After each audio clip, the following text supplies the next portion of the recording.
咱来看，伫个苗栗通宵西滨快速道路的新埔联络道，遐会当看到日头沉落海真水的景致。不过，遮观赏风景的平台是也无开放。伫个连假期间，尤其是下下沉沉，毋但有民众乌白伫咧车路咧行，嘛有违规乌白停车的问题，实在是真危险。 暗头的时阵，苗栗通宵的西滨快速道路新埔联络道有真侪人车伫遮，全部拢是为着看日头落山而来。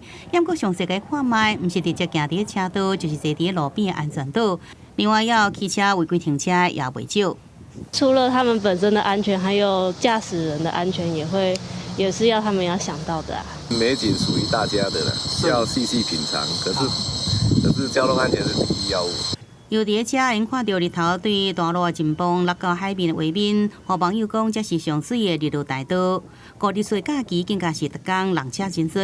虽然苗栗县府设置的观景平台已经完工啊，抑过即阵也伫咧验收甲设施改善的过程，也未正式来开放。警方也加派人力到现场来疏导，加强取缔违停。本路段为台一线之主要道路，车辆违规停车，除影响交通顺畅外，游客任意穿行更是相当危险。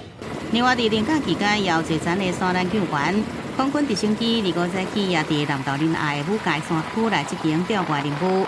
这67岁姓王的山友，疑似伫落山时阵高山前发作，领队赶紧通报警消单位来救人。